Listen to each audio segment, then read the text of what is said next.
श्रद्धा में ही भगवान है। बहुत किया है प्रदर्शन, अब करना है आत्मनिरीक्षण। हमें अच्छा दिखना है, इसे कहते हैं प्रदर्शन। हमें अच्छा बनना है, इसे कहते हैं आत्मदर्शन। जैसे एक क्रिकेट का खिलाड़ी दर्शकों की मांग पर चौके छक्के नहीं लगाता, वह बॉलर की बॉल देखकर खेलता है और शतक भी बना लेता है। वह उस खिलाड़ी का प्रदर्शन नहीं होता, वह होता है उसका आत्मदर्शन और आत्मनिरीक्षण। प्रदर्शन के लिए दिखावा करना, चाहे वो शादी हो या मकान। हम अपने सगे संबंधियों का भी कई बार अपमान कर देते हैं। यह धर्म नहीं है। आत्मदर्शन के लिए इन बातों का ध्यान जरूर रखना चाहिए, जो है शरीर, संयोग, संबंध और संसार। एक बार एक युवक के मन में इस बात को लेकर जिज्ञासा हुई कि आत्मचिंतन कैसे करना चाहिए, और वह अपनी जिज्ञासा की तलाश करते करते एक महात्मा के पास पहुंचा। महात्मा ने कहा, ज्ञान तो मैं तुम्हें दे दूंगा, पर जैसा मैं कहूँ वैसा ही करना होगा। फिर वह युवक महात्मा की आज्ञा मानते हुए पहले दिन एक अस्पताल में गए। उसने देखा अस्पताल में किसी को ग्लूकोज चढ़ रहा है तो किसी को ऑक्सीजन लगी है। सब तरफ बीमारियां ही दिखाई पड़ रही थी। सब अपने शरीर से दुखी हैं। तब युवक ने समझा शरीर का कोई योग नहीं है।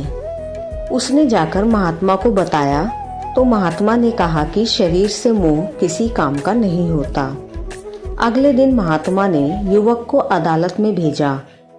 युवक अदालत में जाकर देखता है कि हर जगह झगड़े ही झगड़े, भाई से भाई का झगड़ा, बाप बेटे का झगड़ा, पति पत्नी का झगड़ा, कहीं माँ का बंटवारा तो कहीं माँ बेटी का झगड़ा देखा। युवक यह सब देखकर सन्न रह गया और महात्मा के पास जाकर सारी आंखों देखी बताई। तब महात्मा ने कहा, इसी को संजोग कहते हैं।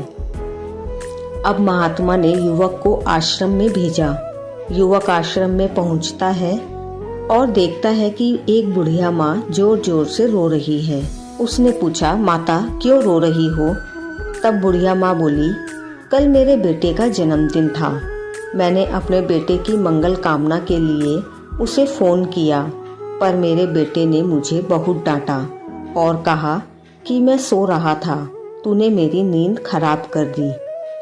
जो कुछ भी मेरे पास था सब मैंने अपने बेटे को दे दिया, पर अब वो मुझसे बात भी नहीं करना चाहता।